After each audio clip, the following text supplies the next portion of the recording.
So I've hit level 80 in Guild Wars 2, and I finished the personal story for the first chapter of it. And I have a lot of thoughts. This video is probably going to be very rambly. I have a lot I want to talk about and a lot I want to show off. But let's start off with my experience. I hit level 80 pretty early on in the personal story. I think I was still in the level 70 stuff when I hit level 80 and unlocked my boy, my mech, through the mech specialization. And that's the first big surprise for me, I suppose, is that, hey, it takes a lot more hero points to get stuff for the mech trees, for the elite specializations.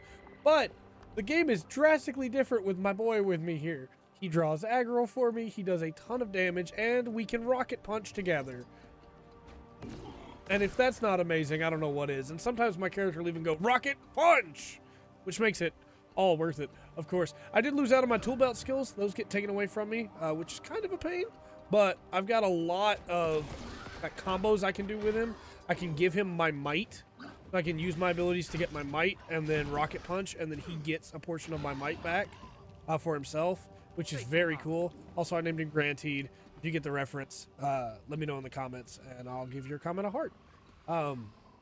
Yeah, no, this... Immediately, gameplay-wise, everything was different. I no longer had my support heal for my tool belt for my allies.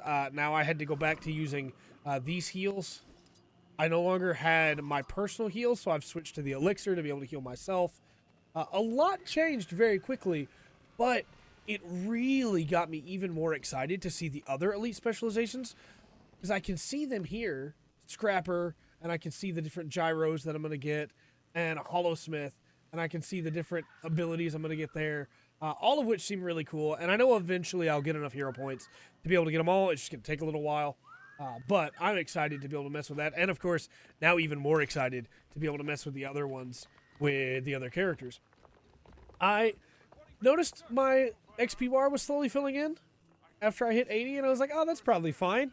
That's probably some kind of prestige thing where you get extra levels or the masteries that I had seen.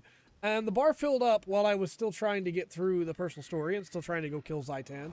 And when the bar filled up, I started getting a pop-up in the bottom left that just continuously reminded me that my bar was full and I needed to spend them. So I opened up my Masteries menu and everything was locked.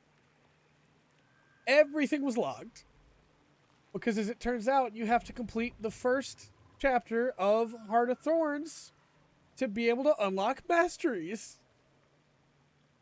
So, despite the fact that I had not yet finished forming the pact, I was about here, I believe, Battle of Fort Trinity.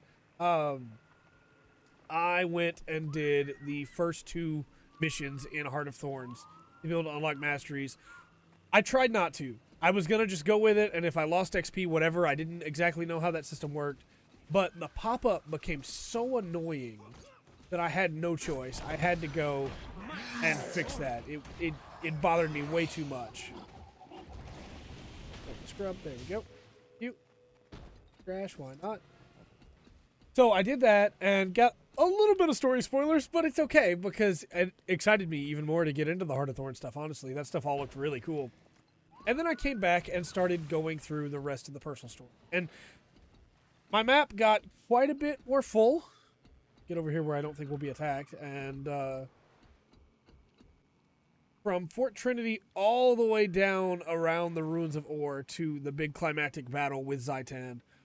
Very, very cool. Story spoilers are going to follow in a minute. I'll make sure when I'm specifying those. But I had a ton of fun working my way through these zones. I haven't completed any of them yet. I need to go back and do all that, of course. But I wanted to beat the story so that I could finish that through and record this video, because I was really excited to talk about this. Because now that I've hit level 80, I love this game even more. I find this game to just be such a fun, relaxing game to sit down and play. I'm going to connect back to the Sparkfly Fin. Go through here and see. I really, really love the combat in this game at 80. And I don't even have all the skills yet for my mech, for my Granteed. I really love the way it all synergizes together. And yes, losing my tool belt skills is not great. I definitely miss those. But I can still bring good synergy with the kits. I can still switch other things in. And at any time, I could switch up my other trees to benefit this better. I think that when it comes to combat, now that I've hit 80, Guild Wars 2 is my favorite MMO when it comes to combat. I still like the story of FF14 a little bit more, but I'll get into the story with Guild Wars in just a minute, because I really do enjoy where that personal story went. But I still enjoy the main story in FF14 a little bit more, and I think that when it comes to the world itself, Lord of the Rings Online might be slightly better, but I'm really loving the world of Tyria, and especially its lore. The world of Tyria's lore is so, so cool. And we'll get into the story stuff in just a minute, like I said, but I really, really love just playing this game, and I think that's the biggest benefit I can give it. Knowing that I can get the other specs and change my combos up even more, rolling around now that I'm 80 and slowly filling this mastery, not having to worry about finding new gear per se. I know there's better gear out there because there's like ascended gear, right? But I can get that stuff later. I don't have to rush that right now. I can do level 80 content right where I am. Sure, why not? Let's get extra XP for a little while. It just feels really satisfying to be able to just go now that I'm at 80 and know that, yes, I've leveled as much as I need to. I'll still, experience is still useful for things. I'll still be able to get the masteries through that.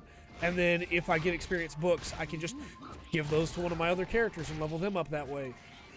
And I think that's a really satisfying system, to know that at this point I am technically as powerful as I will get. Obviously I can get a little bit more powerful because I don't have I have a little bit of unique gear, the oranges, and then I still have a couple greens. But any gear I get now won't just be easily replaced, which is a good feeling. It means that I can focus on my glamour and my dyeing. I can focus on making things look cool and transmuting them if I want to, because I don't have to worry about just quickly replacing everything. I also really love that I still get just as great reward-wise for going around the world as I ever did. Even though I'm level 80 now, I still get cool stuff, cool drops, gear that can be salvaged or sold for money. I still get worthwhile rewards for doing the content.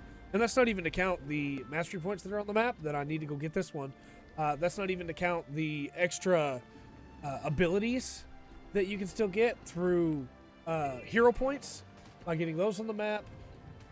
It just really feels rewarding to keep doing what I've already been doing. Plus, I also now have all of this that I can do. I can go further into Maguma. I could start the next expansion, wherever that is. There's so much that I could still do. And End of Dragons, Living Worlds. I've got a new cutscene to watch here for Living Worlds Season 1, I believe. There's so much more still to do, but I don't have to stress about what if I'm under-geared for it. Now it's just, hey, I need to learn the stuff. I need to learn how to do fractals and raids and things like that. And I find stuff like that really enjoyable, that now that I've hit this cap, I am prepared to go into the rest of the game, basically, while still getting to do the stuff that I already thought was fun. Getting to go around and just fix problems for people. And it's helping all of my characters while I still get to play in this really fun combat system. Yeah, I'm not complaining. All of this seems great. Not what I wanted to do. I meant to do this. Punch and give me alacrity. I can't wait to get the rest of this. It's so cool. The only real issue I have with Mechanist, again, is the lack of the toolkit, which isn't that, the tool belt, which isn't that much of a problem on land, but underwater, the mech doesn't go with you. And so I feel like I'm often missing part of my kit when I'm underwater now, in a way that doesn't feel very satisfying. I hope that at some point they overhaul the way Mechanist works underwater. Because I really like playing around with this Mechanist build. It's really fun, but underwater it just feels kind of underwhelming. So from here, obviously, I'm going to be going into the further Living World stuff, and then I'll go into Heart of Thorns. And then after that, I'll go into Path of Fire, which will allow me to get my mount finally. That'll be great. But yeah, I'm having a blast. I guess at this point, we'll go ahead and start talking about story stuff. So if you have not yet played Guild Wars 2 and you're really interested in playing it, whether from watching these videos or from seeing other things, and you want to be spoiler-free on the story, you absolutely should go and play it. It's free to play for the entire core story. There's no excuse not to, other than time, I guess. But no, it is such a blast to play. Story-wise, spoilers from here on. Story-wise, I really love the story of the first chunk here, of the core personal story. I think that slow build-up is really satisfying. You start off with, hey, you gotta go do some things. You gotta stop Bersalak, the Green Knight, because you had a dream, and that's cool, And I know that's different for everybody depending on what they chose, which I think is even better. But then it gets to, hey, you gotta help Occam, and you gotta help the twins, and that's really cool. And then at some point it goes, hey, you need to join one of the three factions. The Vigil, the Pact, or the Priory. Or not the Pact. The Vigil, the Whispers, or the Priory. And I chose the Vigil. And from that point on, the story just got so much better so quickly. I think that all the early stuff with the Vigil is really solid. It's not incredible, but it's really solid. And the slow build-up of your relationship with Forgul is really good. You have all the stuff with, depending on which tribe you choose. I chose the I almost called them Ratlings because of 40k. I almost called them Skaven then. I chose the Rat people, Fatokchuk and his people. And their quests were really fun. They were really interesting. But where it all comes together is the slow build-up of, hey, I'm going through these areas, I'm meeting these people, they're cool, they've got cool stuff going on. But then it all begins to tie in. You get, hey, we're going to meet up with Traherne again. Traherne's awesome, by the way. I loved him even in the early stuff. We're going to meet up with Traherne again, and he's now the marshal of the Pact as we try to bring these together. And we've got to work with him, and it's the friendship between him and the main character that really, really shines, I think, in there. We get Claw Island and the incredible sequence there where you're like, yeah, no, we can still do this. We can win this fight. And you don't. You lose that fight, and it cost Forgul his life. It's really, like, just a hammer blow out of nowhere, because I assumed, and this is on me, I assumed based on how well things had gone in the former stories, like, oh, we were able to save the other twin, and we were able to stop Bersalak. It was like, okay, we're save Occam, even though they were like, hey, maybe he'll be too far gone. It's like, all right, well, this is going to be one of those stories where the good guys win, Not always, and sometimes in the best ways. Because Forgul's death hit hard. But then everything following that is, hey, work with the Pact, fight this war, and then attrition.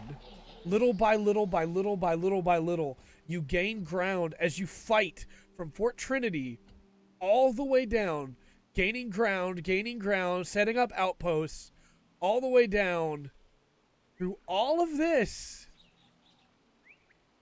to the Artesian Waters, which I'll get to in a minute, all the way down to here. And there are people, named characters that you recruited stories ago, that you recruited 20, 30 levels ago, that are joining you and dying. And you really feel the grinding down of the war, the attrition, as you're desperately trying to win. As what you're doing is more important than the lives that you're losing, but the lives that you're losing still definitely hurt. I really, really loved the path that the personal story took. And again, a lot of games have, hey, you lead an army. Or a lot of games have, hey, you lead a force of people, and they have to slowly start dropping over the course of it, right? But it really feels like you're leading an army here. You're not the leader, Traherne is, but you're the commander. You're the one who has to make the tough decisions, and it's your tough decisions that get people killed. And it feels really narratively satisfying when the game goes, all right, yeah, no, you won that mission, but you lost this guy. Now go tell his widow that you lost him. And, I love everything to do with the build-up to go stop Zaitan.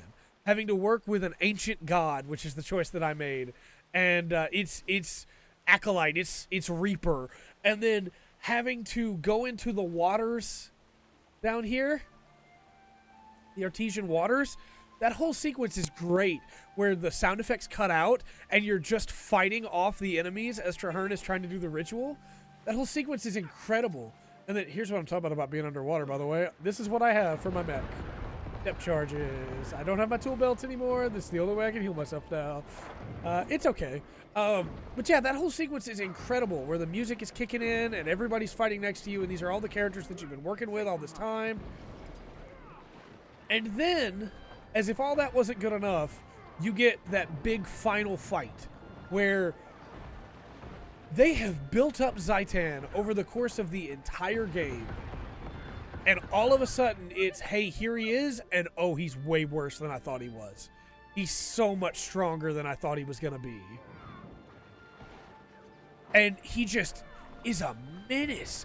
Even his regular dragons, not him, his regular dragons are destroying the ship that you're on. And then he shows up when you're on an even bigger ship and just immediately wrecks the prow of that ship. Comes back through for another pass and destroys the... I'm targeting the wrong enemy. Destroys the bridge.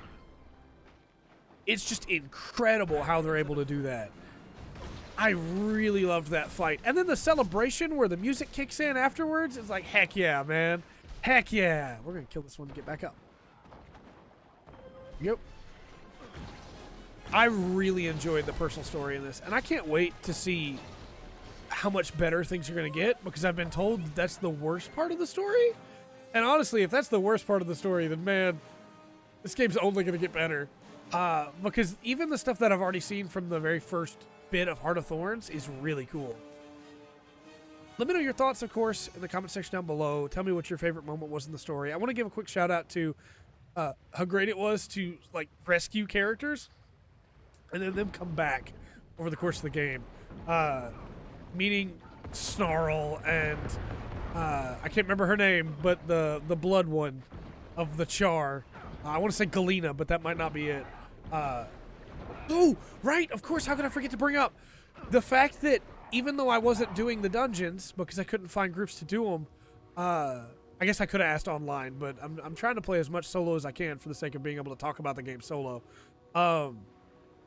Even though I wasn't doing those, I was still getting letters from Kaith about her group, Destiny's Edge, and trying to bring them back together, getting updates from her, and it made it really satisfying when I would interact with them and I would get like references to that, because Kaith and I had known each other for a long time, right? And it really felt like it was tying in together the two stories in a way that was very, very satisfying. I really like the story in this game, and I'm really stoked to see more. I really liked being able to find the NPCs again too, that it helps you along the way, being able to find Vree and being able to find what is the I can't remember the name, like Saya. It was so nice to just be able to look around the base and find them. And in that final section where the song's playing, I had to go find them all. I had to go talk to Almora again, you know? I had to go find Fatokchak again. There's just so much cool to do in this game. And at the end of the day, it's just fun. It's rewarding. It's satisfying. There's not really much more I can say that's not just continuing to praise this game. But if you have listened to all this and still have yet to give this game a shot, I urge you to try, because Guild Wars 2, especially for a free-to-play game, is really, really satisfying. I'm obviously going to continue to make videos as I get through the rest of the expansions and everything going on there. I really want to continue playing this game. I really want to play around with more characters. I've got a lot planned, so stick with me. And if you have any tips, again, in the comment section down below, please let me know. But until next time, as I'm drowning, I've been Trey. This has been the Full Spectrum. And remember to always enjoy the full spectrum. That Guild Wars 2... Oh, no. We got this. We got this. We got this. Guild Wars 2... I owe you my life. has to offer.